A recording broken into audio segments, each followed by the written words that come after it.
Good day and assalamu alaikum to each and everyone, especially to you, sir. Good day, assalamu alaikum.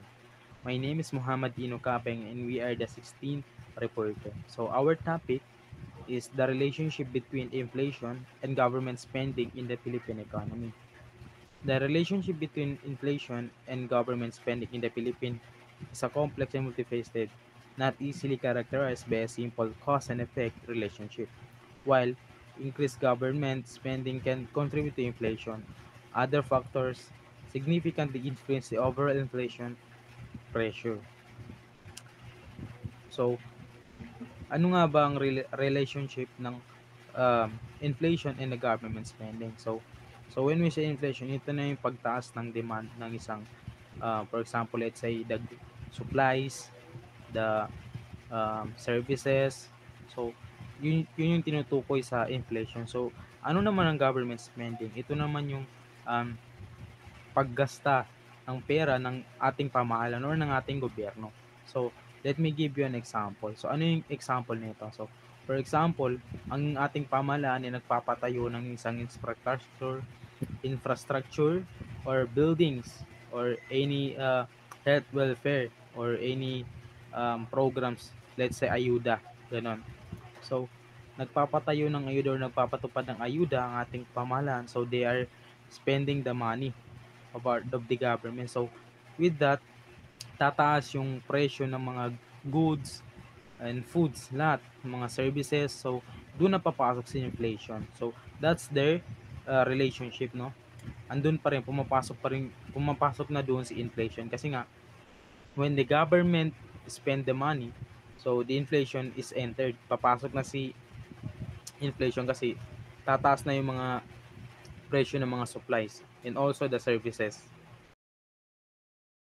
Government spending and inflationary pressures. Increased government spending can cause inflation if it raises demand without a matching rise in supply.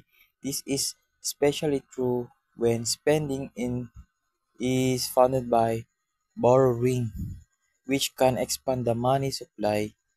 The inflationary impact depends on factors like the type of spending, the economy's capacity, and how well policies manage overall demand.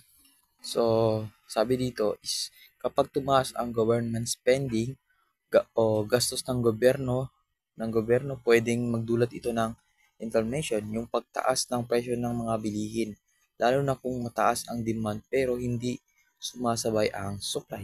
Halimbawa, kung maraming pera ang pinapasok sa ekonomiya,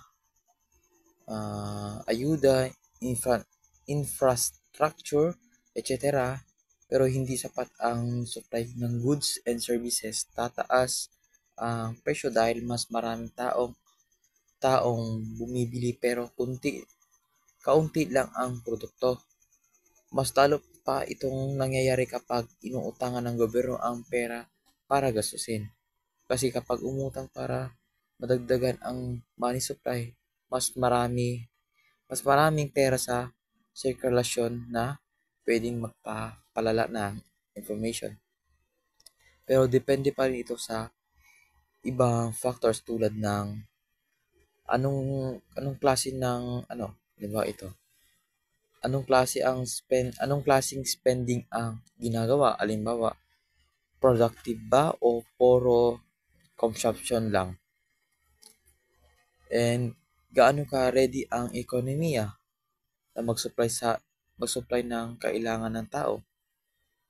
And at paano pinapamahalaan ng gobyerno ang kabuuang demand ga, kabuuang demand gamit ng policies like interest rates, taxes, and etc.